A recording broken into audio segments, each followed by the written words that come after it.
roupas, calçados, automóveis, utensílios, não é? Tudo aquilo que nós precisamos. O problema é que nós produzimos o que nós precisamos é muito mais. É muito mais.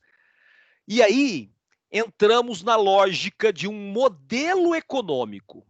Então, olha só, entramos no modelo econômico associado a uma produção. E essa produção implica em ter necessidade de gerar trabalho, né, produção e renda, a partir de um ciclo que não pode ser quebrado.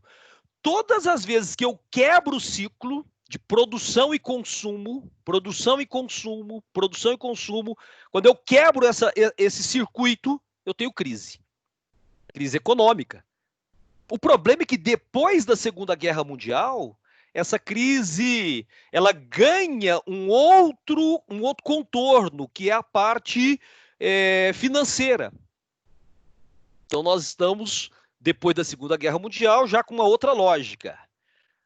O sistema financeiro global, com novas tecnologias, não é? Então, a partir daí vem a revolução científico-tecnológica, é a terceira revolução industrial. Aí é que aparecem, né, as mecanizações automatizadas. É a partir daí que vai aparecendo gradualmente, né, a automação produtiva, os robôs. O problema é que esses robôs, essas máquinas, ganham uma inteligência artificial. É a quarta revolução industrial, agora. E tudo isso implica em diminuir a quantidade de pessoas que trabalham. Então, eu melhoro a tecnologia e diminuo a quantidade de pessoas que estão trabalhando. Olha que curioso. Mas aí, tirar pessoas do circuito do trabalho pode fazer com que eu tenha crise, porque eu disse para você que existe uma engrenagem. Toda vez que essa engrenagem, né, de produção e consumo ela é quebrada, eu posso ter uma crise. O problema é que eu tenho um componente a mais agora, depois da Segunda Guerra Mundial. Eu tenho o sistema financeiro. Aí aparecem os rentismos, a busca pela renda sem a produção. Então, essa é a lógica que nós precisamos perceber. E o problema é que isso gerou, ao longo da história, os meus alunos de direito ambiental estudam isso comigo, viu, professora Marli? A questão ecológica, a questão da crise. Quer dizer, a crise ecológica ela já é antiga, na medida em que esse modelo de uso de recursos exagerado, que nós estamos produzindo muito além da necessidade. A produção econômica, ela é além da necessidade. Então, eu gero uma crise ecológica na medida em que eu ameaço os recursos naturais. Então, o primeiro passo, então, é entender isso. Entender que eu tenho crises e não crise, que elas são vinculadas a várias facções, uma crise social, econômica, financeira, do trabalho, ecológica, e essa perspectiva da crise ecológica, eu posso, nesse conjunto, colocar o coronavírus aí dentro. Uma questão ambiental. E quem faz direito ambiental comigo sabe disso. Que a questão do meio ambiente ela é muito mais ampla do que simplesmente a natureza. Né? Bom, então nós entendemos isso. Vamos entender, então, que crise econômica, né, corresponde a declínio da atividade econômica. Isso significa que eu posso ficar sem meu emprego. Né? E se eu fico sem meu emprego, eu não consumo. E se eu não vou consumir, o sujeito que trabalha no comércio ou na prestação de serviço, ele vai perder o emprego. E se ele perde o emprego, ele também não tem condição de consumir. E o resultado é que eu quebrei aquele circuito. Então, olha só, né? Gerando redução da rentabilidade da empresa, redução do lucro, não é? Gerando desemprego. Então, eu passo a ter uma quebra desse circuito. Isso nós chamamos de crise. Por isso que você vai ouvir dizer o seguinte, olha, desemprego, deixa eu chegar mais perto aqui para você, né, me ouvir melhor. Ó, desemprego é um termômetro para a crise, tá? Desemprego é um termômetro para a gente avaliar a crise, certo? Então, logicamente, você tem essa perspectiva. A renda diminui, você está vendo isso agora. Aí você poderia perguntar, Rogério, então como é que eu vou resolver? Bom, essa é a nossa resposta. Nós vamos falando de tudo isso para chegar a isso. Como resolver esse problema, né? Não é um passe de mágica, tá? Não é um passe de mágica, né? Então, logicamente, eu vou tendo empobrecimento das famílias, eu vou tendo a dificuldade de acesso a uma série de bens, estou num quadro, né, logicamente, de crise. Agora, eu ou você isoladamente, a pergunta é essa agora, ó. Eu ou você isoladamente, nós temos condições de resolver o problema da crise global?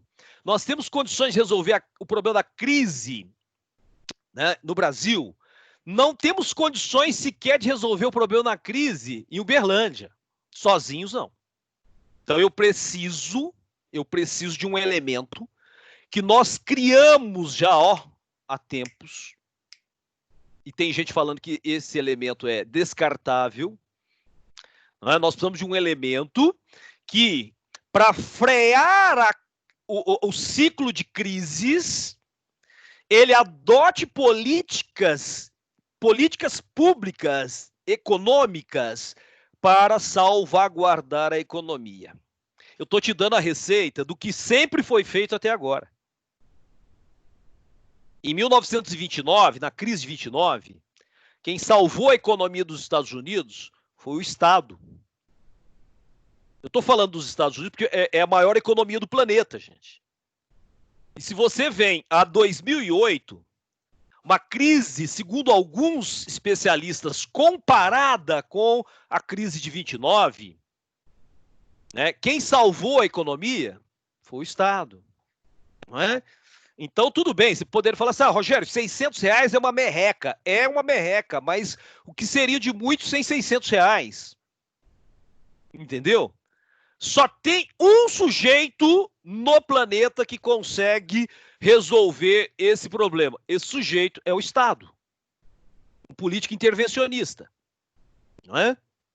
Mas aí o que é o detalhe? Ele tem que ser assertivo. Ele tem que tomar medidas que sejam realmente adequadas. Rogério, mas e o setor privado? Ele não pode participar? Lógico, deve participar. Lá na década de 30, quando o Franklin Delano Roosevelt adotou a política do New Deal, os empresários ajudaram. Os empresários reduziram o percentual do lucro. Os empresários garantiram salários. Entendeu? E nós conseguimos resolver parte do problema. Então, bom, mas vamos falando mais sobre isso. Essa é a nossa tônica. É o que nós vamos falar sobre isso. Recessão, depressão e crise. Qual é a diferença? Recessão e depressão são manifestações de uma crise, né? A recessão é uma crise curta. Basta você lembrar. Recesso. Recesso é quando emenda o feriado, né? Igual hoje. O feriado era ontem, a gente emenda hoje, mas, claro, hoje foi outra medida, né? O prefeito adotou aí como feriado, antecipando um feriado. Mas nós poderíamos emendar o feriado, aí seria um recesso, um momento curto, tá? Então, aí eu tenho uma retração, no caso da economia, eu tenho uma retração da economia, né? Há aumento do desemprego, há diminuição da produção, reduz a taxa de lucro, né? A alteração nos investimentos, mas é por período curto, tá? Então, se você pensa, é menos que um ano, quando eu tenho a queda do PIB durante um período de 2 trimestres, quer dizer, um semestre sequenciais, aí sim eu posso dizer que eu estou falando de uma recessão, tá? Agora, uma depressão ela é mais duradoura, tá? 3, 4 anos, 5 anos, 10 anos, eu tenho uma depressão, uma crise duradoura, tá? Aí eu tenho, né, uma forma de medir isso. Você está acompanhando isso aí na televisão, né? Nós vínhamos, caso do Brasil, especificamente, caso do Brasil. O Brasil vinha lá, até o pessoal estava brincando que o Brasil estava com um PIBinho, né? Crescimento de 1,5 no ano passado. 1,5, 1,1, e não decolava, de repente, coronavírus. Aí não decolou mesmo, aí afundou. entendeu? Aí o produto interno bruto, o PIB, não cresce, ele diminui, certo? Então esse é um detalhe importante, entender que recessão é uma fase curta de até 2 trimestres, né, de colapso na economia, depois a economia volta a crescer, é quase que uma certeza, entra em crise, vai voltar a crescer, é quase uma certeza. O que nós não sabemos, gente, é quanto tempo dura. E quando a crise ela tem origem em questões ambientais, insere-se na questão ambiental a questão vinculada ao coronavírus, aí ela pode se prolongar um pouco mais, né?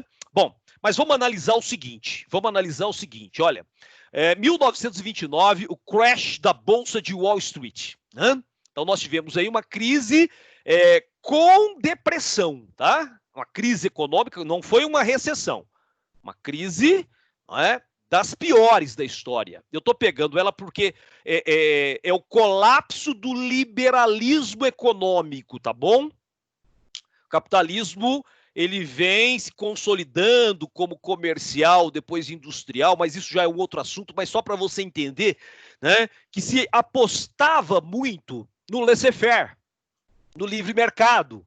O mercado se autorregula, não precisa de Estado, é a fase liberal. O que 1929 mostrou para todos nós é que o Estado ele é fundamental nesse momento, tá?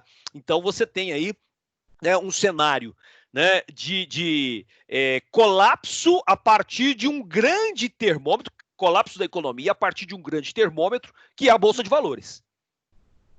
Porque todo mundo fica lá, mas o mercado não vai gostar disso. O mercado gostou daquilo, né? A fala de determinado político não agradou o mercado. O mercado acabou se transformando num deus, o deus mercado.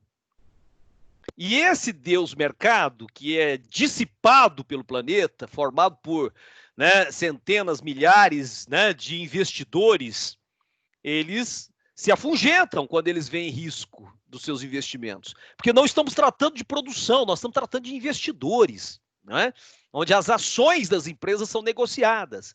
Então imagina, não é, que no desespero, lá em 29 de outubro de 1929, 16 milhões de ações foram vendidas de forma desesperada na Bolsa de Wall Street. E a Bolsa quebrou. Então, o que dá origem à chamada Grande Depressão dos anos 30 é a quebra da Bolsa Americana, em que num dia, foram comercializadas, vendidas desesperadamente 16 milhões de ações na Bolsa de Nova York. E o capitalismo entrou em colapso aí. Não acaba, viu, gente? Não acaba. Entra em crise, certo? Agora, para você ter uma ideia, nós estamos numa transição. Por isso que está todo mundo falando para você, não vai ter o normal. É o novo normal. Todo mundo está ouvindo isso. Vai ter um novo normal. E o novo normal tem muito a ver com o que eu tenho para falar para você aqui hoje. Que é mudança real de comportamento. Entendeu? Então nós temos esse cenário, né? A maior crise da história foi essa de 1929. Tudo bem que muita gente está comparando a nossa de agora com a de 29, tá? Eu talvez poderia dizer para você que igual a essa de hoje, nós nunca tivemos na história. Tá? Bom, para os Estados Unidos foi maravilhosa a guerra. A Primeira Guerra Mundial foi maravilhosa. Eles saíram da Primeira Guerra Mundial como potência. Né? Porque a Europa está em guerra e os Estados Unidos já estavam industrializados. Então a produção de bens, produzir bens, é por isso que as pessoas têm que ficar comprando muito. Não está essa guerra aí, né? Hoje é dia dos namorados, todo mundo queria o shopping aberto, as lojas, né? Porque o mercado assim exige. Olha São Paulo, abriu agora, vai fechar, não é? Mas agora está aberto, entendeu? Porque tem que consumir, essa mensagem que eles estão passando para nós. Tem que comprar, senão o sistema fura, tá? E tá furando muito fácil, né? Você vai entender por quê. Entendeu? Furando rápido demais, né? Então os Estados Unidos, eles conseguiram sair ilesos da Primeira Guerra Mundial, participaram, ajudaram, não é? Mas saíram ilesos. E saíram com as suas indústrias de pé. E aí veio um período de prosperidade depois da Primeira Guerra Mundial para os estadunidenses, com muita mercadoria para comprar, muita coisa para comprar. Só que no meio de muita coisa para comprar e não tinha regulamentação, o pessoal do direito aí que está aqui, né, não tem regulamentação de nada nesse momento aí para parte financeira, tá? Então, a Europa destruída, os Estados Unidos ajudando aí, de certa forma, na reconstrução, saem como potência. Ficaram ricos, com indústria, tá? Vendiam tudo, era praticamente o único país industrializado no planeta. Então, eles ficaram ricos. Expande-se a lógica de um crédito sem regulamentação, não é? Do ponto de vista desse quadro. Os anos 20 são, né, o American Way of Life aí, né?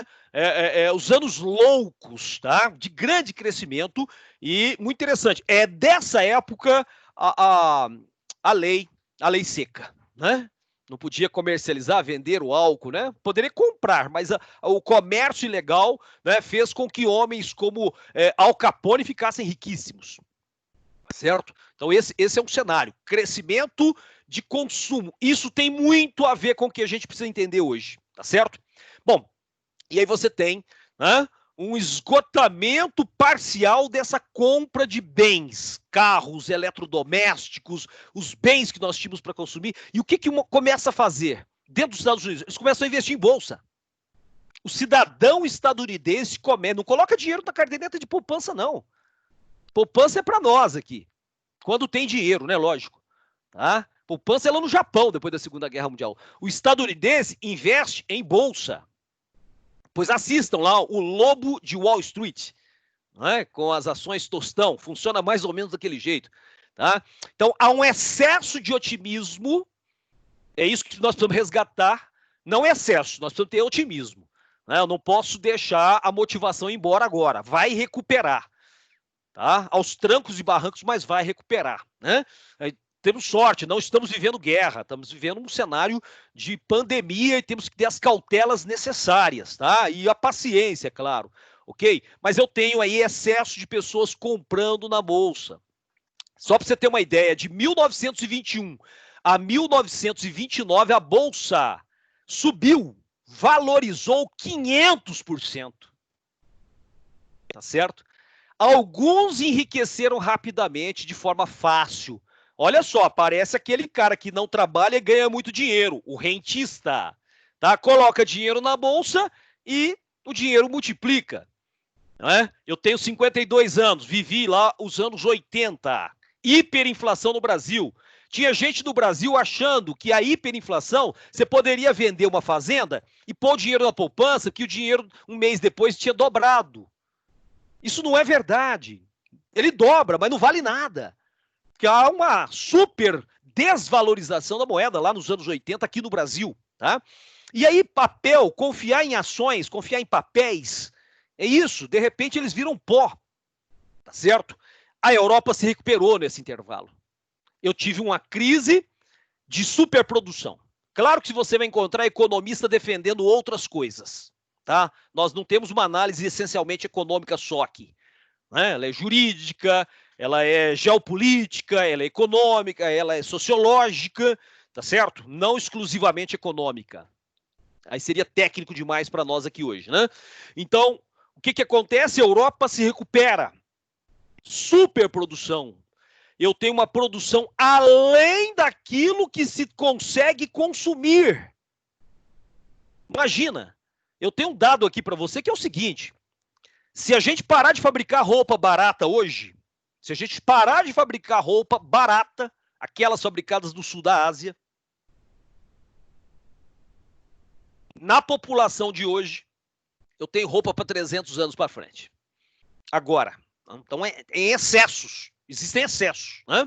Então, logicamente, esses excessos, né, foram geradores, né, de crise, tá? Então, nesse caso aí, o cenário é esse, né? Nós temos um cenário de superprodução, tá certo? E nós tivemos empresas falindo, bancos falindo, desemprego cresceu de forma assustadora, tá certo? Então, um cenário, né, terrível aí. A queda da Bolsa de Nova York foi uma queda de 90%, gente. 90%, tá?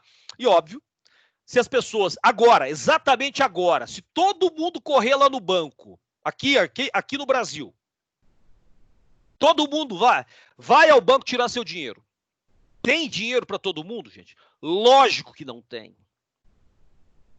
A gente empresta dinheiro para o banco e ele empresta para as outras pessoas. É assim que eles ganham dinheiro. Eles não produzem. Tá? Então, logicamente, você tem esse quadro. Né?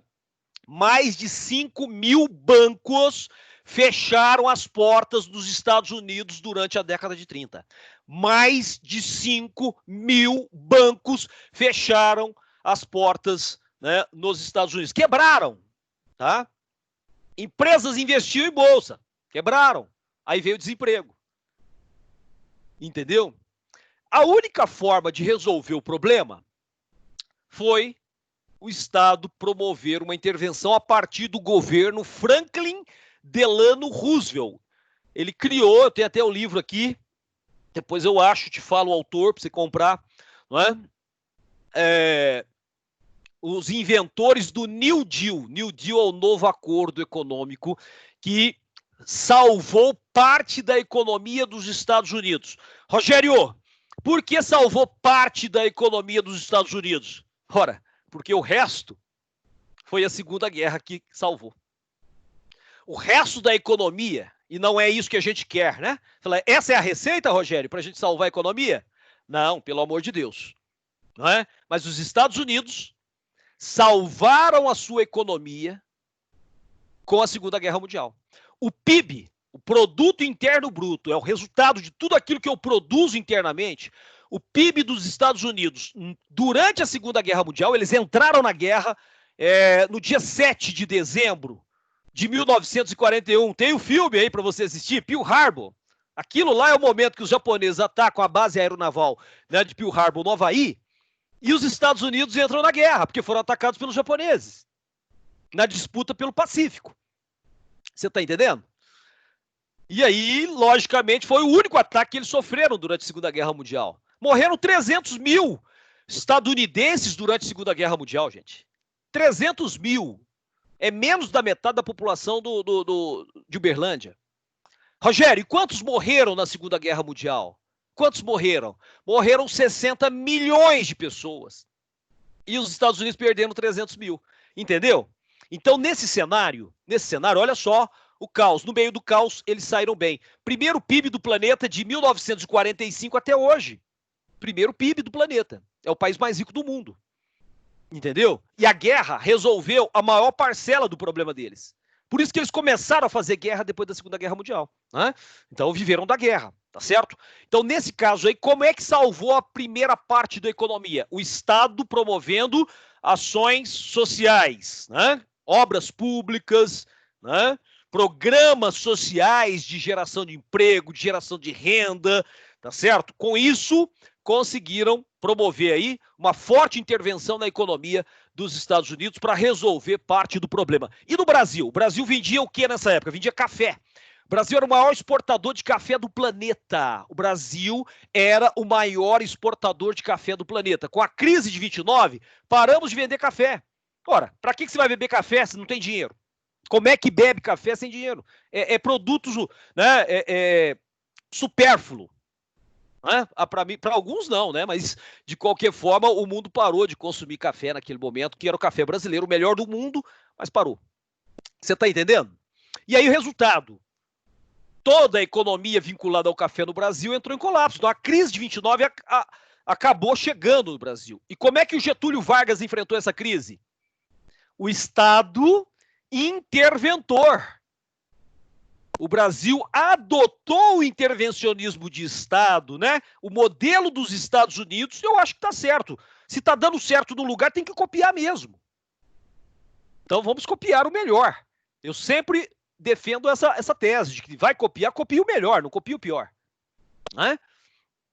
Hoje não é o melhor negócio copiar os Estados Unidos. Mas naquele momento foi um bom negócio copiar os Estados Unidos. Né? Então, logicamente, né, você pensa, naquela época eles encurtaram o PIB em 1/4, o desemprego deles chegou a 25%, E o nosso caso aqui, a população estava no campo, e aí começou a migrar para a cidade, começa a ter uma crise, tá certo? Então, logicamente, mas naquela época, o governo anterior ao governo Franklin Delano Roosevelt dos Estados Unidos, né, ele não fez muita coisa para resolver a crise. Quem fez alguma coisa para resolver a crise foi o Franklin Delano Roosevelt, quando ele foi eleito lá em 33. Tá? O Herbert, né, Herbert Hoover era o presidente anterior. Totalmente liberal. Totalmente liberal. Ele falou, não, isso aí o mercado regula. Regula, as pessoas morrem de fome. Não é? Então não dá certo. O Estado tem que fazer intervenção. E essa intervenção foi maravilhosa para regular o sistema financeiro, controlar a produção, né? Estabelecer o salário mínimo, jornada de trabalho reduzida para dar mais emprego para as pessoas, né? Então isso aí, seguro-desemprego nos Estados Unidos, eles tinham isso tudo. Hoje não tem mais, mas eles tinham. Entendeu?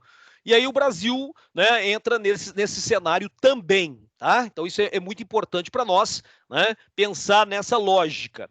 A Segunda Guerra Mundial foi maravilhosa para eles, tá? Porque apareceram outras alternativas para tentar resolver o problema, né? Apareceram lá nazismo, porque o nazismo e o fascismo faziam promessas maravilhosas, né? Comunismo, tá? Então haviam alternativas. E aí eles vão tentar sobreviver dentro da política vinculada ao liberalismo, porque o liberalismo começa a voltar depois da Segunda Guerra Mundial, tá? Então, logicamente, esse é o cenário. Então, dá para comparar a crise do coronavírus de 2020 com a crise de 1929? Não, não dá para falar que é igual. São momentos históricos diferentes, não é? Então, assim, muito diferente, tá? Nós estamos passando por um problema de saúde, um problema sanitário global que gera impacto, não é, na economia. E aí nós não podemos arriscar, né? Porque como os sistemas estatais são fragilizados, esse é o grande problema, e que está tendo essa briga toda aí, né, envolvendo agentes do governo, né?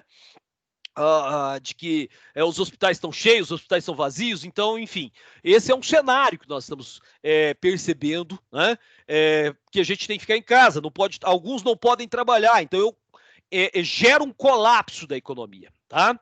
Bom, essa paralisação, esse isolamento nosso fez a produção do planeta cair.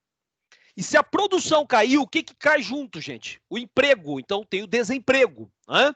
E aí esse é um detalhe.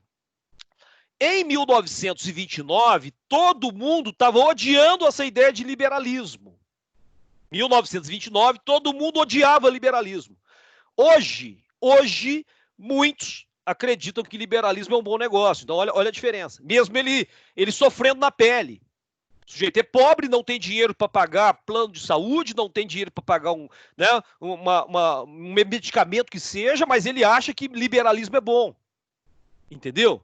Olha só a diferença lá com a década de 30, 1929 para frente, o cidadão estadunidense, ele está odiando essa história de laissez-faire, de Estado liberal, de mercado comandando. Aqui não, aqui você está vendo, né, pessoas que, muito embora sejam pobres, né, ainda defendam a ideia de um Estado pouco interventor ou que não intervém em nada. Mas ele não tem dinheiro para pagar o plano de saúde, ele não tem dinheiro para pagar uma consulta médica, né? Então tem que se entender o que está acontecendo para fazer opção. As pessoas querem fazer opção sem entender o que está acontecendo, né? Outra coisa, as pessoas não têm muito medo do mercado financeiro, porque hoje, né, olha o mundo jurídico aí importante, né, professora Marli, a questão da regulamentação. Hoje eu tenho mais regulamentação, né, no meio jurídico do que naquela época. Então as pessoas têm um pouco mais de segurança, tá certo? E aí mais vem esse detalhe, né? Esse detalhe de combater aí de forma negacionista, o que a gente tem que fazer? Tem uma coisa para fazer, gente. Tem uma coisa para combater o coronavírus. Qual que é? Distanciamento social com isolamento. Por enquanto, a única opção que nós temos, distanciamento, né, com isolamento social. Eu tenho que me manter longe das aglomerações. Entendeu? E do outro lado, o capetinha falando, não, vai lá, junta, vai pro bar, vai pra festa, vamos fazer um evento. Por quê? Porque é o mercado que tem que gerar o consumo. Falar, mas aí eu tô perdendo meu emprego. Então, é uma questão de optar entre como é que eu quero morrer? Eu quero morrer com o coronavírus, que aí tem o risco de não morrer também, ou eu quero morrer de fome, né? Desempregado. Então, tá meio complicado, tá? Então, esse é o cenário, ok? Logicamente, o que eu preciso? Eu preciso de um ente, aí não sou eu nem você, né? Não sou eu e nem você. Eu não consigo evitar que as empresas do Brasil e no mundo quebrem. Eu não consigo, mas o Estado consegue. Aliás, afinal de contas, nós pagamos para isso.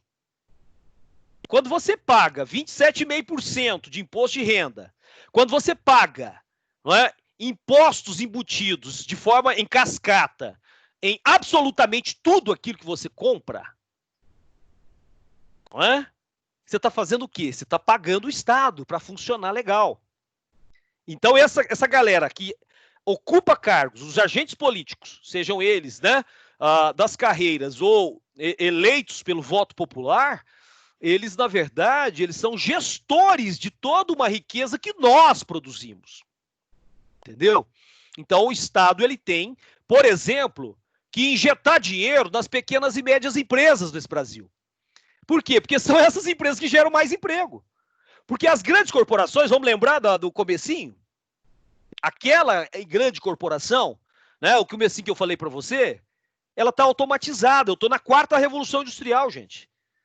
Eu estou na 4ª Revolução Industrial. Eu tenho inteligência artificial, eu tenho automação. Você vai olhar que, proporcionalmente, grandes empresas de tecnologia funcionam com um número reduzido de funcionários, seres humanos, enquanto que as empresas de pequeno e médio porte, proporcionalmente, são as maiores geradoras de emprego no país. Não é só no Brasil, não.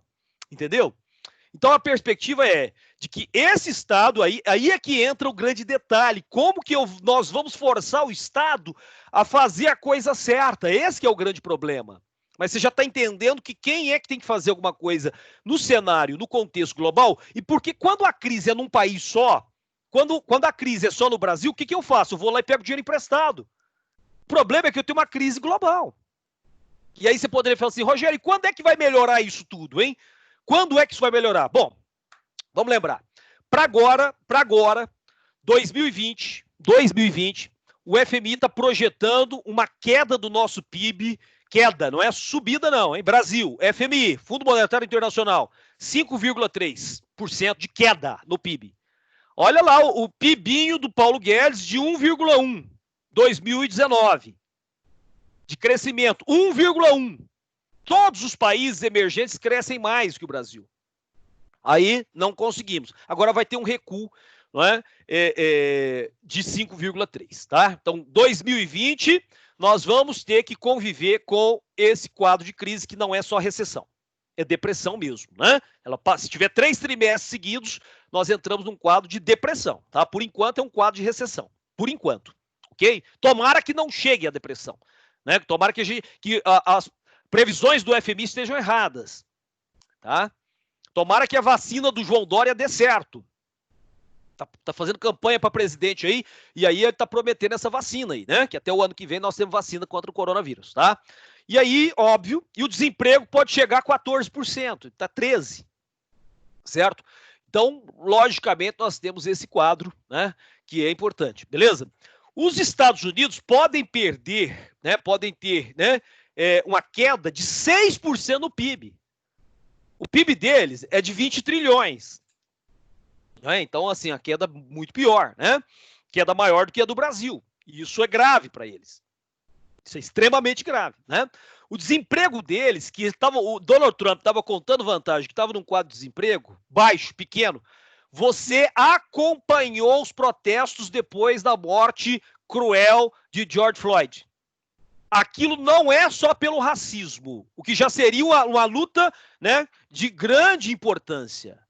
Aquilo ali, gente, é que tem uma população de imigrantes, negros, latinos, que estão na miséria. Os Estados Unidos bateram o número agora de 41 milhões de pessoas na linha da miséria.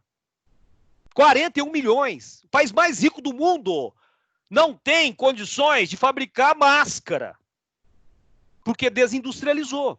Foi buscar mão de obra barata lá na China. Entendeu? O que é pior é que em 1944, gente, veio um tal de dólar, né? Um dólar.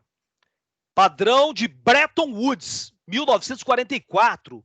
Aí os Estados Unidos propôs aí para nós, né? Eram 30 países, que eles tinham papel que tem mais liquidez, tem maior capacidade de circulação, vai melhorar o comércio global, a gente levaria o ouro e ficaria com o papel.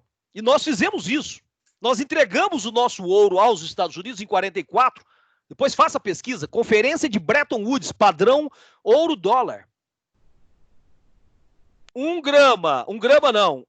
35 dólares comprava uma onça Troy de ouro. Ou seja, 31 gramas mais ou menos. $1 e qualquer coisa o grama do ouro. Uns R$5 o grama. Quanto que é o grama do ouro hoje? Deve estar mais de R$120 o grama.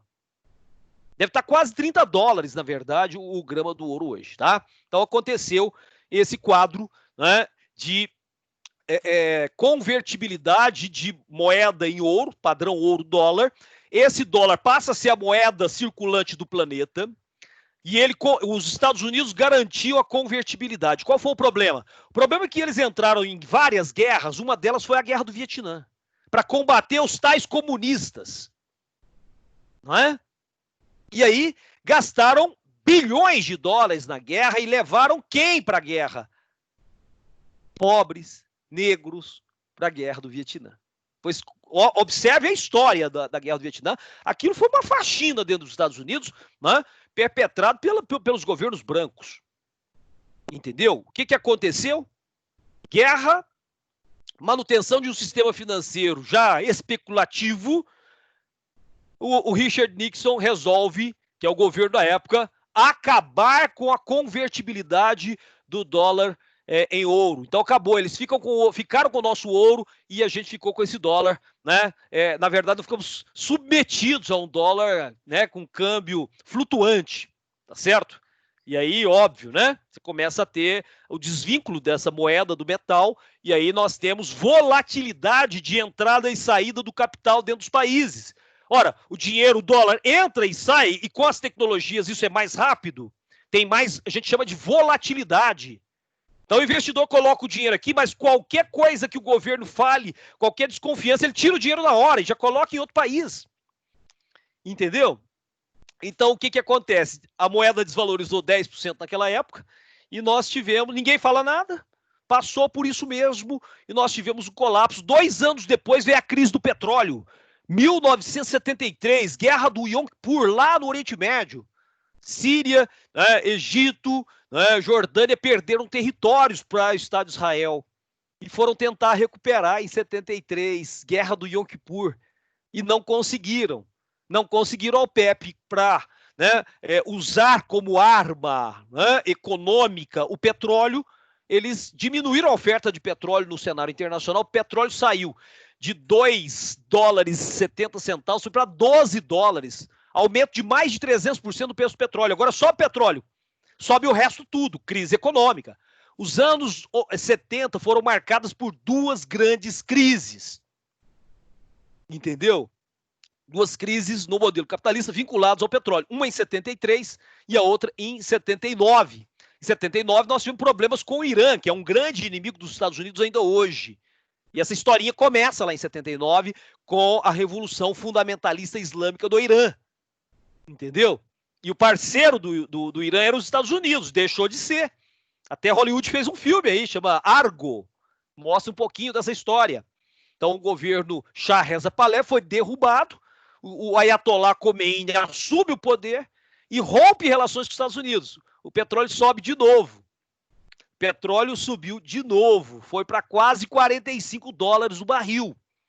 Não bastasse isso, o Oriente Médio viveu um período de guerra em 1980 a 88, a guerra do Irã contra o Iraque.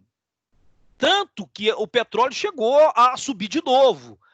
E depois, como os países começaram a procurar petróleo, olha, foi uma solução para a crise aí, os países começaram a procurar petróleo, encontraram e resolveram lá. O preço do petróleo começou a cair, né? Então, isso foi uma forma de resolver parte do problema lá, tá?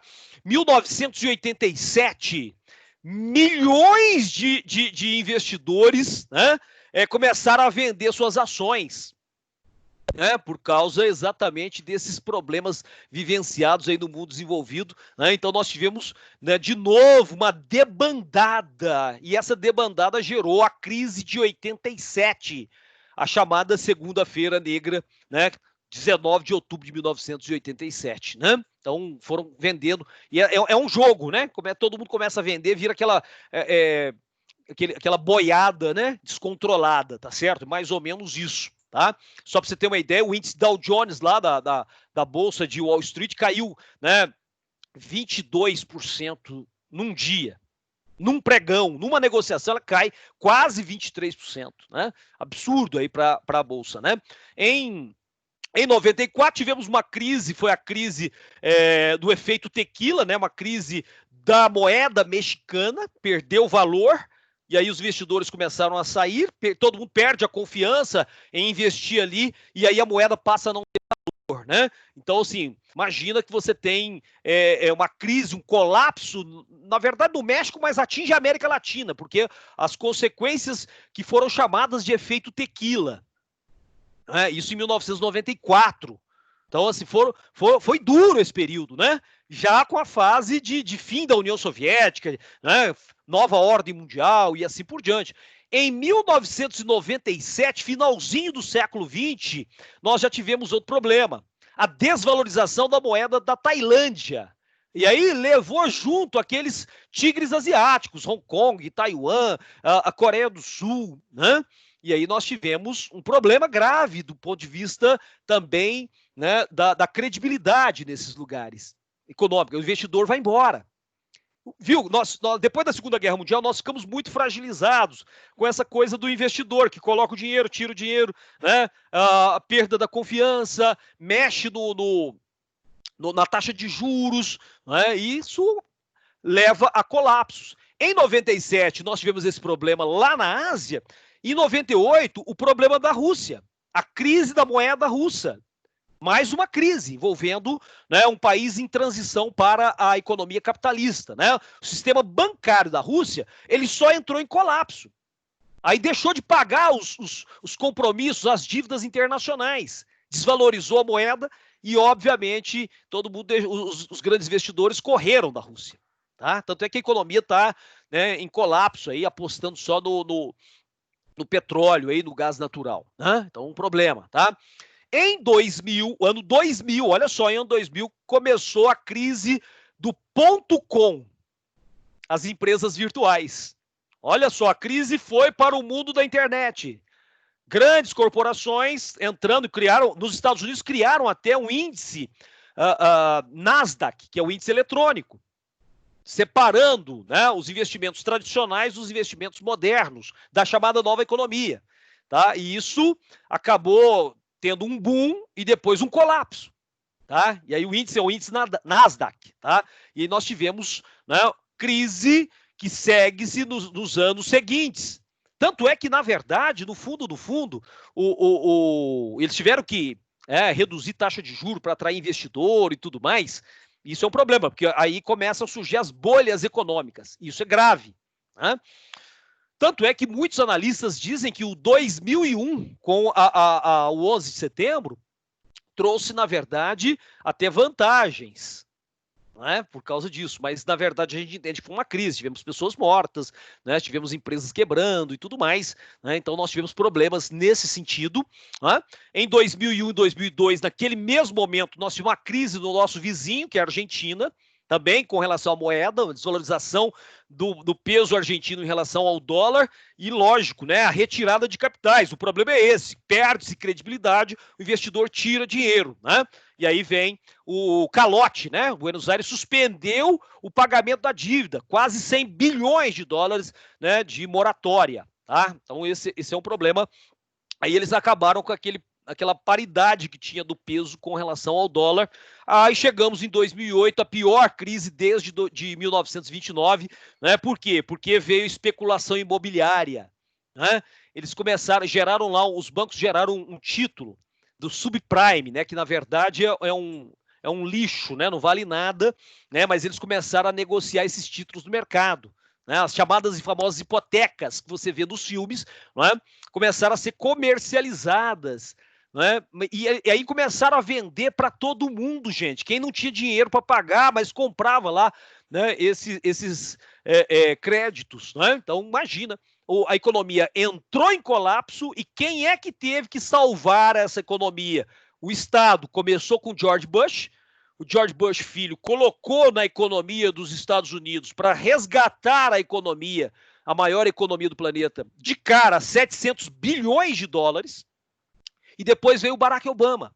O Barack Obama pôs quase 800 bilhões de dólares, tá? Então quase 1,5 trilhão de dólares foram usados pelos Estados Unidos para recuperar a economia, para gerar emprego, não é? E aí ele tentou fazer lá um sistema de saúde, o Obamacare, né? Entre outras medidas, né? Investir na construção, investir na educação, né? Reduzir o desemprego, tá? Investir em fontes alternativas de energia, tá certo? E essa crise saltou para a Europa, atingindo frontalmente a Grécia, que não dava conta de pagar suas dívidas, quebrou e atingiu países vizinhos, os famosos PIGs, Portugal, Itália, Irlanda, Grécia e a Espanha. A Espanha chegou a ter 25% de desemprego, gente. Metade dos jovens não tinha emprego na Espanha há pouco tempo atrás. Tá? E aí, lógico, né, resgataram a Europa com investimento ali de 140 bilhões de dólares. Quase a China faz esse investimento, quase que a China fez esse investimento aí, tá? Bom, e aí, depois disso, né, a gente está tentando se recuperar de 2008 até hoje, aí veio uma série de outras crises pontuais do ponto de vista político e chegamos ao coronavírus, né? O mundo nunca, como eu disse no começo, o mundo nunca viveu uma crise rápida como essa. Você ouviu falar que tinha que ficar em casa, de repente veio a crise, 2 semanas, tá?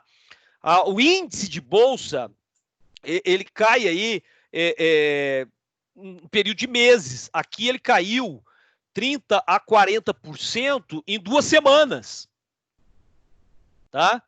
Então, se pensar aí, do carnaval, tem muita gente falando desse carnaval que já deveria estar fechado para não ter transmissão. Do carnaval até meados de março, o Ibovespa já tinha caído 36%. 36%, entendeu? Só para você ter uma ideia, para ter queda lá na Bolsa de Nova York, para a queda se transformar realmente em algo irreparável, foram 35 dias. 35, aqui foram 2 semanas, tá? Em 2008, a crise se estabelece num período de 4 meses, tá? E aqui nós tivemos um cenário mais, né, cruel, tá? Então, nesse caso aí, gente, nós estamos numa crise terrível, nós temos uma situação piorada, porque cada lugar do planeta tem a crise de uma forma, vai depender muito da sua estrutura. Cada pessoa dentro do país tem a crise de um jeito. A crise não é igual para todo mundo. Primeiro detalhe que você vai ter que lembrar. Então, a saída para a crise, como é que nós podemos superar a crise? Só tem... Claro, nós temos que fazer a nossa parte, como componentes de uma sociedade, que tem que ser mais solidária, não é? Que tem que olhar para o próximo, que tem que perceber, entender como funcionam as coisas, valorizar a ciência, entender a importância de um meio ambiente ecologicamente equilibrado. Tudo isso é papel nosso. E nós temos que entender isso. Mas aquele que tem munição para resolver o problema é o Estado. O problema é que, na maior parte das vezes, o Estado não está composto por agentes políticos que tenham capacidade técnica e vontade, né, como nós temos agora. Eu poderia dizer para você, olha, nós todos aqui, né, nós estamos em 70 e comigo 73 pessoas, nós estamos imbuídos, senão você nem estava aqui me ouvindo. Nós estamos imbuídos numa vontade, num desejo de mudar. Então, esse novo normal passa por isso. Nós valorizarmos a ciência, estudarmos mais, apostarmos na solidariedade para com o próximo, olhar, né, para o outro como nós estamos no barco, depende. Tem gente que está de iate, tem gente que está de canoa furada, tá? Essa historinha de que nós estamos no mesmo barco, ela é furada, literalmente, né? Porque a crise impacta de forma diferente as pessoas, conforme a sua formação, de acordo com o emprego que tem, a formação técnica, a reserva de dinheiro, enfim, né? Cada um num nível diferente. Então, o que o Estado deve fazer é se ele só colocasse o que já está escrito na Constituição em prática, e pegasse o artigo 6º da Constituição, né? Nas garantias sociais, nós já resolveríamos boa parte do problema. Não é? Se deixássemos de atender quase que exclusivamente aos interesses das grandes corporações, nós já teríamos parte dos nossos problemas solucionados. Né? Então, essa é a lógica. Sozinho eu não consigo fazer nada, sozinho você não consegue fazer nada, a não ser o que é próprio de um ser humano. Não é? De fazer o que tem que ser feito em termos, né, de comportamento como ser social. E é lógico de entender todo esse fenômeno. Né? Mas nós temos que apostar nisso.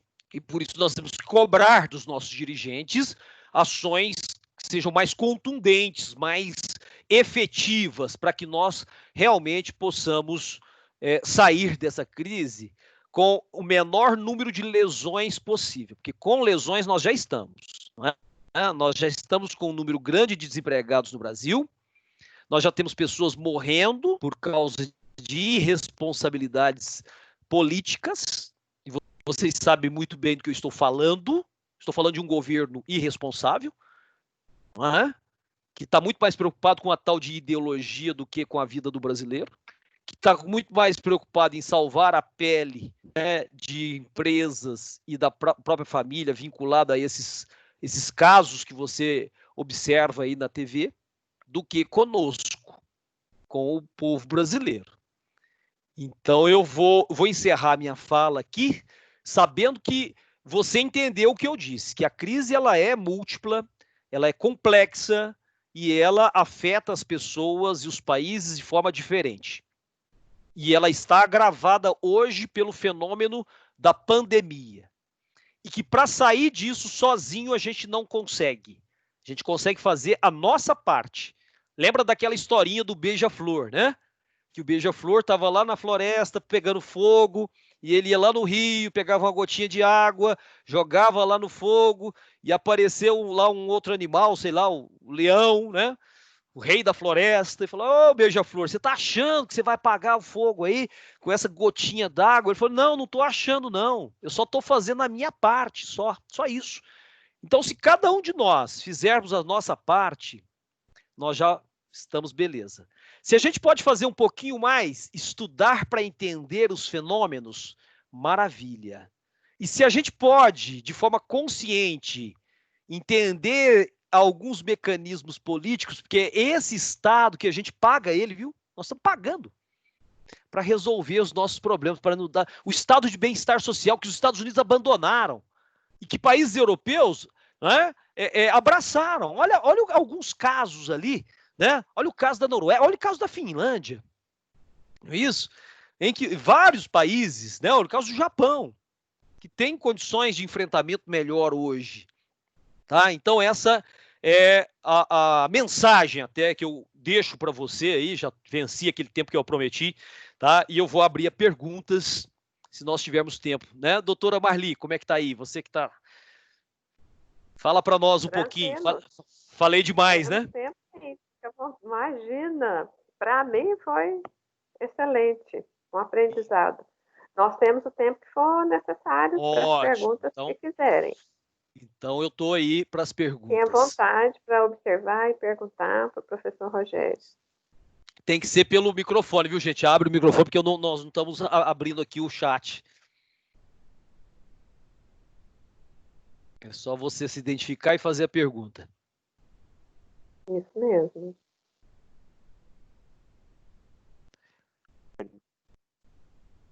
Rogério. Pois não? Norton, tá me ouvindo? Quem tá falando? Norton. Meu amigo Norton. Meu amigo Norton. Pode fazer sua pergunta. Isso, pode falar, Norton. Deixa eu te perguntar. Para a gente sair da atual crise no Brasil, da forma tanto econômica quanto política, a saída seria a mudança total desse governo ou a adoção de medidas públicas com ênfase na saúde pública para estar melhorando a parte tanto econômica quanto a parte salutar? Então, o Norton é conhecido nosso aqui já há um tempo, ele é aluno nosso e ele trabalha no setor da saúde. E é uma pessoa admirável, porque é uma pessoa que conhece muito o funcionamento da saúde, sabe da importância de um sistema único de saúde, sabe da importância de uma saúde pública, né? E fez uma pergunta maravilhosa, né? Primeira coisa, o que nós precisamos garantir é que o Estado democrático de direito se mantenha ileso. E para que eu mantenha um Estado democrático de direito ileso, eu preciso manter as instituições funcionando com aquela separação dos poderes, o poder executivo, né, executando aquilo que deve executar, né, promovendo aí, né, as garantias que já estão, né, descritas na legislação brasileira, tá certo? Então, Norton, nessa primeira parte, né, com relação à concepção política dos nossos governantes, a primeira coisa, o foco de quem governa deve ser o povo. Então, primeiro detalhe. Então, o sujeito, né, o agente público que ocupa a cadeira, que compõe o executivo, que compõe o governo, o foco dele tem que ser a garantia das nossas condições de vida. Enquanto ele estiver aparelhando instituições, aparelhando polícia, tentando salvar a própria pele, enquanto ele estiver fazendo isso, ele não está olhando para o povo brasileiro. Não é? Então, a sua primeira pergunta é essa, tá? Eu tenho que ter uma renovação política. Não é? Então, para isso, e aí respeitando-se a democracia, sendo ele um sujeito que foi eleito democraticamente com aqueles milhões de votos, então ele tem que terminar o mandato dele, mas ele tem que terminar esse mandato dele olhando para o povo brasileiro, não para os interesses particulares e escusos, que é o que ele fez até agora. Né? Quando eu pego um ministro da Economia numa reunião ministerial que tem toda uma formalidade e ele fala que colocou a granada no bolso do inimigo e esse inimigo é o funcionalismo público, ele está defendendo o quê? Está defendendo os interesses liberais de onde ele veio. Ele é um Chicago Boys. Né? Ele é um liberal extremo. Tá? Então, como falar isso?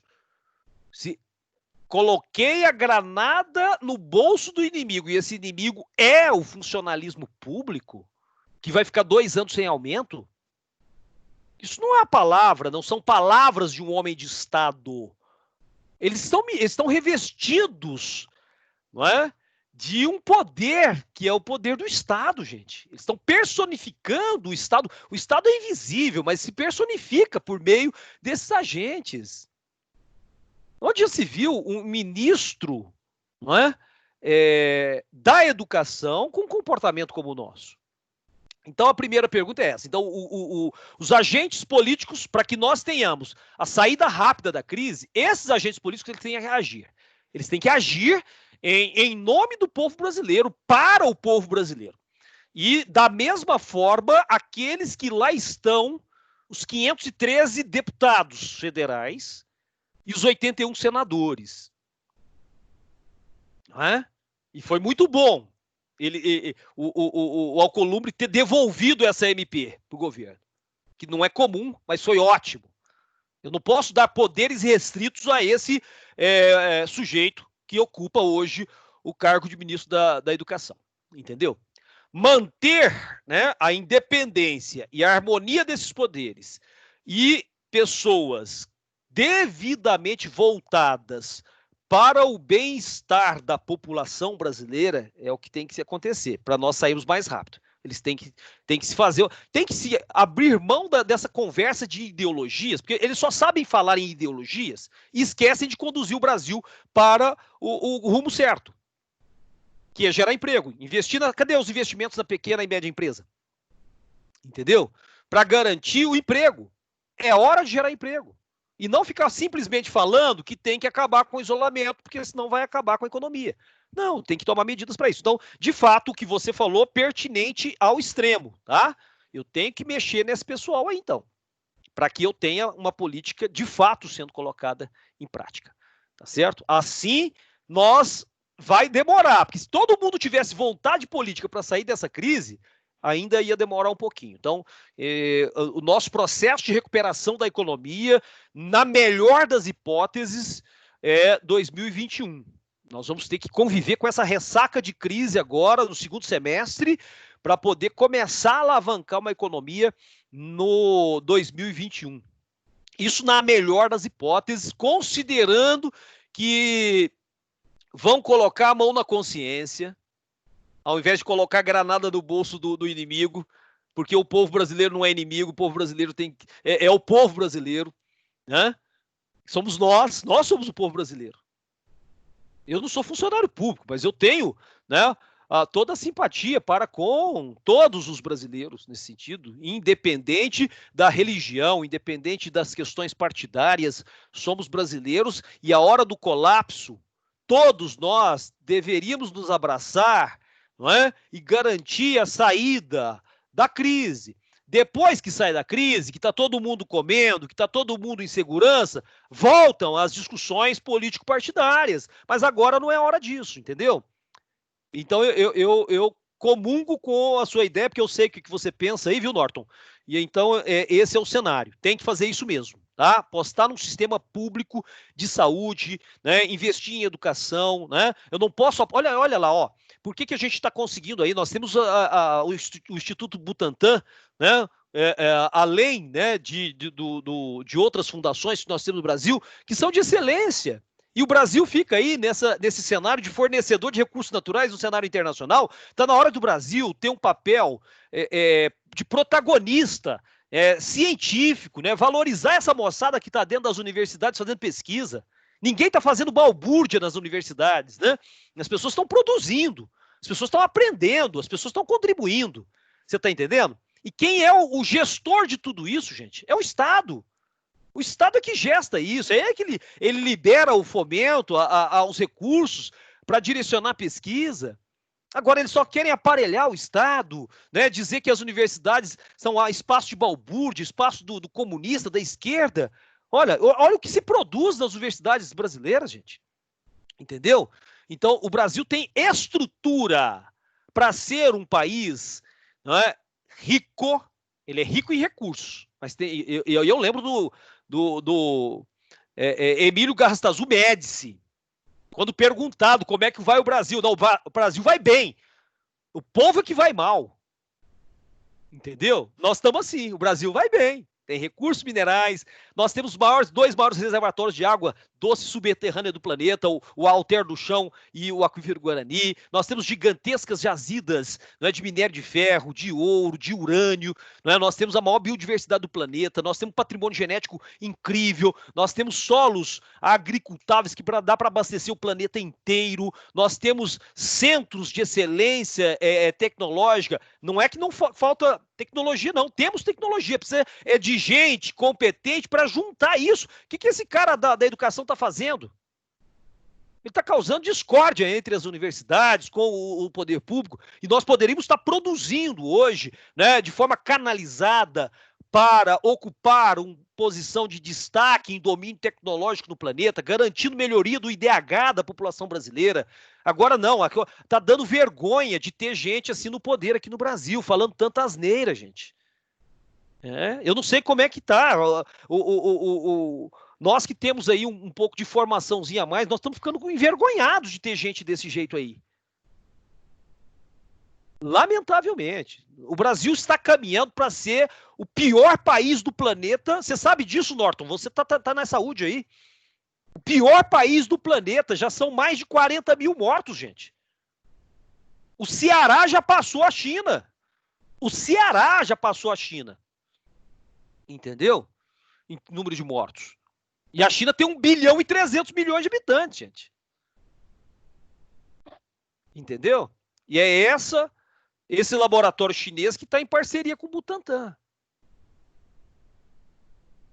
Então é esse Estado. Cadê o nosso ministro das Relações Exteriores para fazer, né, conexões com empresas, com países lá fora, para levar as pesquisas brasileiras para frente? Cadê o nosso astronauta? Que agora está mexendo com esse negócio de comunicação aí, ó. Né? Então, assim, nós precisamos colocar seriedade aí, né? E honestidade. Que falaram tanto de combater corrupção, mas aí mergulharam o Brasil nessa lama. Porque todos os países estão enfrentando coronavírus. Por que nós temos que ser o pior? Entendeu? Norton, me fala aí. Como é que está lá o trabalho? Ao meu ver, o nosso país, infelizmente, não está combatendo o coronavírus. Está largando, né? A situação brasileira. Exatamente. Porque concordo plenamente com você. Em saúde pública, nós não temos investimento zero, né? em cultura para a saúde pública, nós não temos investimento em insumos para os profissionais de saúde, nossos profissionais estão adoecendo, estão morrendo. A linha de frente aí tá. Ontem o presidente da República, infelizmente, estimulou os seus seguidores a invadirem, a entrarem nos hospitais. Você viu aquilo? Que absurdo! Onde tem pessoas internadas com coronavírus e filmar, sendo que isso é um crime, né? Exatamente. Os hospitais, eles não podem ser filmados, até porque se você tem um parente seu lá, você tem um familiar seu em estado debilitado, que pode estar morrendo naquele momento, isso. E você filmando aquilo, então, e colocando isso no público. É um total desrespeito, né? É um total desrespeito. Total. Sem contar que coloca essas pessoas que são seguidores dele em risco, né? Porque vão lá e ainda contrai doença. Sim. No hospital, ainda coloca esse povo em risco, né? Então, assim, é lamentável, o Norton, que o Brasil esteja sendo conduzido com pessoas que não têm preocupação com o coletivo, com aquilo que a gente tem discutido dentro do curso de Direito, né? Que é as questões que os avanços, é inacreditável, o tanto que nós, às vezes, somos inocentes, pensar que com os avanços que nós tivemos, né, depois da Segunda Guerra Mundial, que não haveria um retrocesso. Quem imaginou que poderíamos ter problemas com racismo? E o nosso problema de racismo aqui é tão grande quanto nos Estados Unidos. Né? Então, é lamentável isso. E são retrocessos. Isso que você está me falando aí, olha, são grandes retrocessos. Entendeu? Que saúde é uma garantia constitucional. Direito à vida e à saúde são garantias e que já deveriam estar vencidas para nós, no ponto de vista que o que nós temos de riqueza produzida ao longo de todas essas décadas depois da Segunda Guerra Mundial ou depois da Constituição de 88, já seria mais do que suficiente para termos um sistema, e é um sistema interessante, porque vários outros países tentam copiar o Sistema Único de Saúde. Né, que está disciplinado lá no artigo 200, não é isso? Da Constituição, entendeu?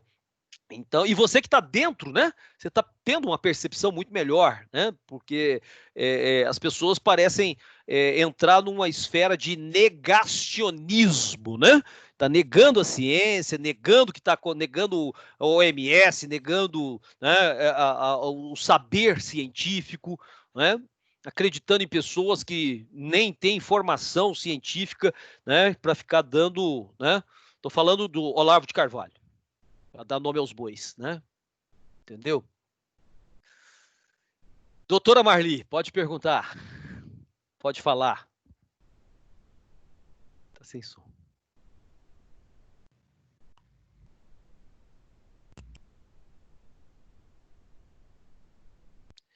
Aí, tô com som. Aí deu certo. Tá dando para me ouvir? Vi, agora tô ouvindo. É porque meu microfone fica preso aqui. Espetacular. Dissertação, né? Na verdade, a respeito de um assunto tão profundo, professor Rogério. Temos mais observações? Thalita Ou tá mais com a mão levantada. Thalita França. tá vendo aí? Isso. Pode fazer a pergunta, Thalita. Então, é mais um comentário, eu acho. Ótimo. Que nós vemos num momento que o brasileiro ainda tem a ilusão, mesmo que é uma garantia, de que o poder emana do povo. E no momento nós não temos nada disso, né? Exato. Porque nós vemos numa situação assim que eu não tenho nem palavras, porque não consigo. Não existe. A gente está vivendo praticamente um tipo de ditadura, porque se esconde informações, ou se omite, ou coloca de forma que ninguém consegue entender, principalmente pessoas que não têm acesso a tanta informação ou educação. E na época que tivemos o impeachment da Dilma, tinha aquilo, né? A gente tira ela, depois tira o resto. Não tira. E ele acha que ele está numa redoma. Esse governo acha que ele está numa redoma porque nesse momento ele acredita que, e é a verdade, que um impeachment seria mais doloroso ainda do que o momento que nós estamos vivendo. Seria pior ainda para a desvalorização de moeda e vários outros tipos de coisas que desencadeariam isso, né? E assim também é aquele, né? Sai ele e fica o vice. Isso. Se acontecesse no futuro, né, distante. Ou então tem gente que fala, cassação da chapa, cancela a eleição do partido inteiro, que nem é um partido em si. Não vai acontecer. E se acontecer, mesmo assim, tem essa questão de que eles acham que eles estão numa armadura, né? Que não é tanto assim ilusão deles, acaba que é. Porque é um momento muito difícil, como eu comentei, para a gente desestruturar um governo e reestruturar novamente. Agora, a conscientização disso, nós nos reerguermos, como Norton e você disse, que nós precisamos de posicionamento diferente de todos eles, é muito quase que utópico, porque dessa informação eu não sabia que eles tinham entrado ontem e filmado e tal. Gente, é absurdo atrás de absurdo. Quando perguntaram, não sei se vocês já conhecem, Mário Sérgio Cortella, quando perguntaram para ele sobre o que ele tinha de opinião quanto ao governo do Bolsonaro, né, ele simplesmente falou, ele é uma das opções da democracia. Porque se ele falasse mais algo além disso, ele ia ser atacado, assim como ele já é. E acontece que hoje em dia é xingamento. Você ser centro-esquerda, esquerda, direita também, o pessoal de extrema esquerda também tem uma dificuldade com né, aceitar. Ou então comunista, socialista, tudo virou como se fosse um palavrão. Você dirige a pessoa como se ela fosse um monstro. Gente, cada um tem seu posicionamento. Nós somos criados na base de que futebol, política e religião não se discute, não existe isso. Você respeita e conversa. E, assim, realmente eu não sei a que ponto chegamos e a qual ainda vamos chegar. Essa estratégia que eles usaram, Thalita, eles estão usando, né? Essa coisa, o Moro saiu do governo, então agora ele é da esquerda, ou ele é comunista, né? O Mandetta saiu do governo, então agora ele é...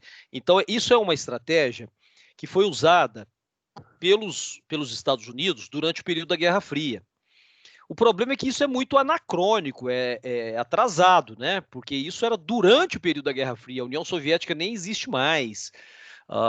Né? Então você tem um cenário de o que eles chamam de maniqueísmo, né? A luta do bem contra o mal, né? Isso é uma política que foi implementada nos Estados Unidos desde a era do Velho Oeste, né? Você pode pegar aqueles filmes antigos, você vai ter o filme do mocinho e do bandido, né? De heroísmo. Isso, exato. Então sempre tem que ter alguém que representa o bem e o outro seria o mal automaticamente. Então, assim, o discurso que esses ministros, sobretudo esse da educação, que é o mais atacado deles, de que nós temos uma ideologia sendo pregada nas universidades, porque se tivesse ideologia pregada nas universidades, eu vou concordar que isso seria possível se todos saíssem de lá petistas, não é? Quer dizer, quem passou por universidade pública, então, se é formação ideológica, todos teriam que sair petistas ou todos de esquerda, e não é isso que acontece, né? Muito pelo contrário, entendeu?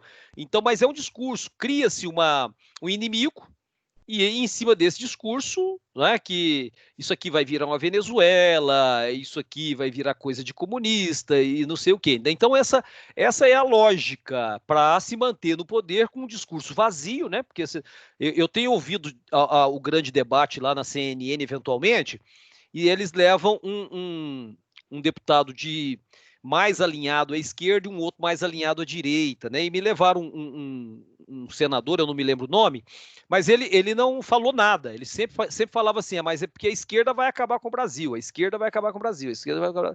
Mas ele não falou nada. Então, se você pegasse as 8 falas dele, ele só falou isso, né? Porque não tem o argumento, né? Porque não estudam também.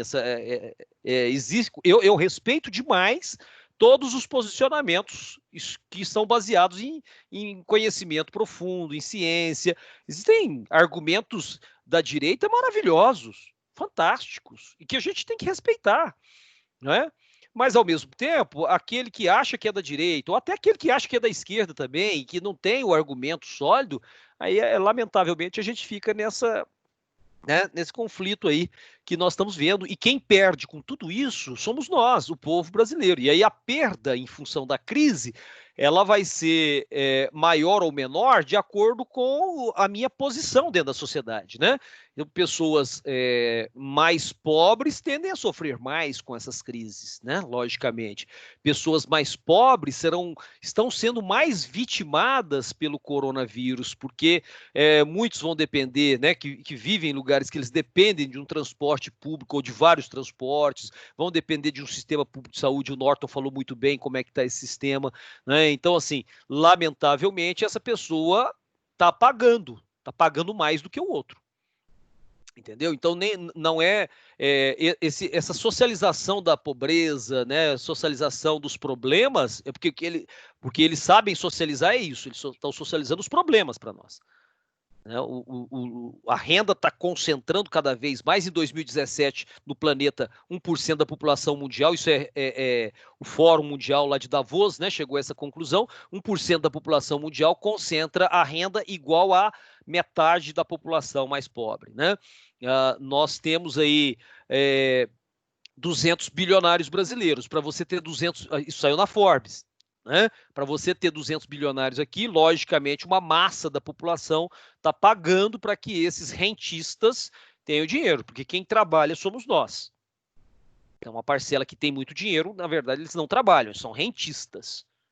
São rentistas, se aproveitaram de como funciona o modelo para ganhar muito dinheiro. Né? São rentistas. Quem trabalha, eu, você, né, cada um de nós aqui, nós trabalhamos, nós carregamos esse país. Né? E tem uma galera que vive na boa, na renda. Né? E o que é pior, alguns vivem de forma criminosa das especulações. Isso é mais grave ainda. Entendeu? Então, realmente, aí eu acho muito difícil mudar nesse sentido. Uma roda, né? Uma máquina, já que uma engrenagem que vira há muito tempo, sistematizada já. E são discursos totalmente contraditórios e vazios mesmo, como você disse. Porque, por exemplo, a Índia, um país que tem escassez de tantas coisas e que foi um exemplo de posicionamento quanto à pandemia, porque exatamente, principalmente questão sanitária deles não é tão alta, e eles foram um exemplo de país quanto ao distanciamento. Exatamente. Fecharam tudo assim que puderam. É o que temos, né? É o distanciamento, é o que nós temos para enfrentar, por enquanto, o coronavírus. E agora aqui... Não é difícil. Mesmo que vai gerar, por exemplo, queda da economia, que nem o povo está tão surtado achando, vai mesmo, mas ela vai se delongar mais ainda, como está se delongando por questão de que nós não seguimos. Vários lugares já saíram e já não está tudo normalizado, porque nada vai ficar normal depois dessa situação. Mas já está bem melhor. E não só com isso, mas nós também temos muito problema assim, de síndrome de que tem que... como é que eu vou explicar isso? Como se fosse que nós fomos largados aqui e nós precisamos pegar algum país, alguma coisa assim, de um gringo de estimação. Porque nos Estados Unidos é assim, assim, assim. Na França é assim, assim, assim. Não, que nem você tinha comentado também, nós temos que copiar o que é bom.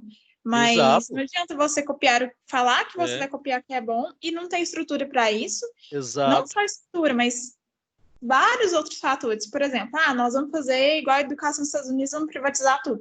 Primeiro que não é tudo privatizado, tem um monte de outros esquemas que funcionam lá. E, por exemplo, uma das melhores faculdades que eles falam que é Harvard, é uma faculdade extremamente progressista, que tem muita, muita mesmo diversidade. E, assim, nós temos, que nem do Instituto Butantan, que está fazendo um ótimo trabalho. Nós recebíamos também a questão daquele valor que vinha da França para questões ambientais da Amazônia. Da Noruega também. Né? E simplesmente eu acho que o pessoal olha para isso e fala, não é nada. Ninguém estudou para saber sobre isso aqui. Eu vi e acho que o povo é comunista, que é socialista e eu não quero. Exatamente. Nossa, mas é terrível. Gente, mais alguma pergunta para a gente encerrar? Posso só acrescentando um comentário? Nós temos o Programa de Saúde da Família, por exemplo, que é uma coisa que nós trouxemos, né, de outro país e que funciona aqui dentro do país, que não está sendo utilizado de uma forma a prevenir as pessoas e a instruir. Nós temos os agentes de saúde que vão nas casas, de casa em casa das pessoas, para estar instruindo as pessoas, e isso não é utilizado. Então, é um mecanismo, um instrumento de saúde pública que poderia estar sendo instrumentalizado para o bem da população e não está sendo feito. Né? Nós temos o SUS, que é um sistema nosso, um sistema que foi criado no Brasil, né? Um coletivo de pessoas criou, que é copiado no mundo inteiro e que não é bem utilizado, porque ele vai contra a iniciativa privada. Né? Exatamente. Inclusive, o Mandetta ele seguia um modelo, né? Um método correto que iria tirar o Brasil possivelmente de uma crise mais acentuada, e politicamente para ele também foi um negócio, também porque foi um negócio sair naquele momento, porque ele é uma pessoa política e ele era um necessário, né? Porque ele mesmo, como pessoa, sempre criticou o SUS, sempre foi contra, mas infelizmente era um momento, né? Mas falando sobre o Congresso, a meu ver, na minha visão política, nós não fazemos hoje, não se coloca o impeachment em votação porque ele é muito desgastante, tanto onerosamente quanto politicamente. Né? Nós temos que ter certeza, quando se coloca uma votação para tirar um presidente em pauta, tem que ter certeza que aquele presidente vai sair, porque se ele voltar, a situação se complica mais. Hoje, por exemplo, nós não temos a base total de quantitativo de deputados para votar favoravelmente à saída do presidente, porque ele está trocando cargos, trocando funções por apoio à sua permanência no governo. Então, extremamente difícil a gente ver essa situação nossa hoje, sair dessa crise, sair desse problema que está acontecendo no Brasil politicamente. Eu vejo somente... nós não podemos ir para a rua, né? O povo não pode se manifestar, o povo não pode ter a voz, né? Até os mínimos que tem são mandados calar a boca, sair dali. Então, assim, é uma situação difícil, porque o povo que é o detentor do poder, como diz a colega, a Thalita, ele não pode se manifestar e nem pode colocar a sua opinião hoje. O povo é reprimido hoje, até na sua fala, em benefício próprio. Exatamente. E lamentavelmente, né? Porque o que o governo está fazendo aí é que ele criticou a velha política, mas ele está adotando a velha política, né? Da aproximação com o Centrão, e o Centrão, né, logicamente, vai blindar, né, essa distribuição de cargos aí, o toma lá da cá, vai blindar aí essa figura. Eu concordo com vocês dois, inclusive, sobre essa questão do impeachment, que chega à banalização, né? Porque o Brasil ele começou na era de transição democrática como um país de vice, né? Quando o Tancredo de Almeida Neves morreu, né, caiu no colo do vice José Sarney, né?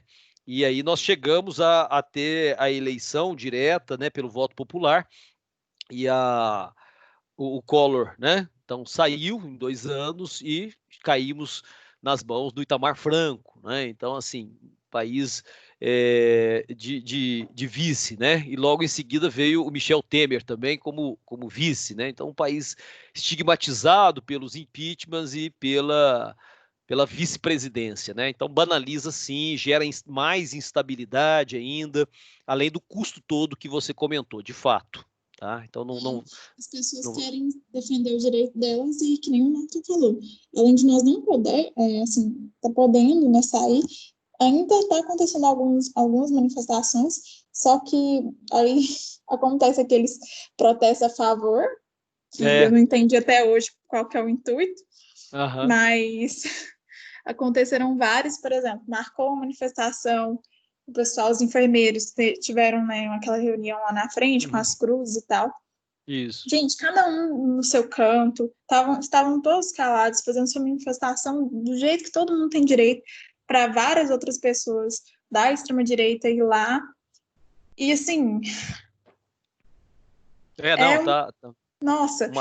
Chega a ser irracional, né? Chega a ser irracional, né? Antes também, na época dos buzinaços, estava tendo até esses dias, não sei se ainda está tendo mais. Tem muita violência, as pessoas não podem, mesmo que a situação do Covid, que tem gente indo, eles vão ir, além de se colocar em risco para defender os seus direitos, eles se colocam em risco com a violência. Tem muita gente usando também as hashtags, a divulgação, né, de Instagram, Twitter, grandes redes sociais do momento. E só porque pouco tempo depois nós estamos sendo calados. As coisas estão só sendo marcadas. Mas ele está arrumando esse mecanismo de calar, né? Controlando instituições, né? Ele foi feito o pedido aí para a ABIN, né, Agência Brasileira de Informação, pegou o cadastro de todas as pessoas que têm carteira de motorista no Brasil. Esse cadastro já está nas mãos da ABIN. Né, exatamente para identificação e manifestação, existe todo um rastreamento em redes sociais, inclusive, né? Então, tudo para calar a boca mesmo, né? Então, existe um cala-boca aí. Ele tem mais da metade dos votos que, né, para se assegurar da posição que ele está tranquilo. Nós estamos confiando também no STF agora também, né? Um pouquinho nessa perspectiva aí das fake news, né? Dos robôs, né? Vamos segurar nessa mão. Vamos ver. Gente, então vamos encerrando já, né? Foi maravilhoso, viu, Marli? Bom demais isso aqui. Temos que fazer mais. Temos que fazer mais vezes, né? Mais temas. Tem muitos temas que tem que ser debatido, tem que ser trabalhado. E eu estou sempre aí à disposição, né? Para a gente trabalhar esses temas e debater, discutir. O pessoal tem que, né, entrar nesse circuito aí realmente de debates. Eu acho que o caminho é esse, para a gente poder conversar mesmo e usar a plataforma, usar a tecnologia para a gente, né, poder esclarecer, aprender também com a fala dos alunos, né, porque a gente está sempre ensinando e aprendendo. Né? Rogério, então, muito obrigada. A palestra foi muito boa. Muito obrigado, eu que agradeço, gente. Eu quero muito agradecer, professor Rogério, muito obrigado, que, convidado para fazer isso, aceitou prontamente, com a maior presteza, e que já é peculiar dele, com a maior boa vontade, e nos brinda com uma discussão, um tema tão interessante e enriquecedor, né? Porque eu acho que o que vale é isso. Ter substrato, na verdade, para falar do que fala, e ninguém é melhor do que um doutor desse, né, para falar de um assunto tão importante. Muito sempre obrigada, viu, Rogério? Né? Muito eu obrigada. Que agradeço a oportunidade, agradeço a presença de todos, porque sem os alunos, sem os Isso participantes, mesmo. não temos, né, não tem como falar para as paredes, né? Então, a gente faz tudo aqui em nome de quem está participando conosco, sobretudo os alunos, né, e os nossos convidados aí, tá certo? Então, estou sempre à disposição. Né? Eu agradeço a presença de todos, foi maravilhoso. Nós tivemos mais de 70 participantes aqui, foi muito bom. Né? Estamos há quase 2 horas ouvindo. Então, há quase 2 horas, exatamente. Muito bom. Muito bom mesmo. Gente, eu agradeço de coração a cada um dos presentes, tá? Um grande abraço, obrigada, bom final de professor. semana. Pra Tá você certo? também. Obrigadão. Boa noite, gente. Tchau, tchau. Boa noite. Feliz Dia dos Namorados aí para todo mundo. Obrigado. Para vocês também. Tchau, tchau. Vou desligar, hein? Tchau. Tchau.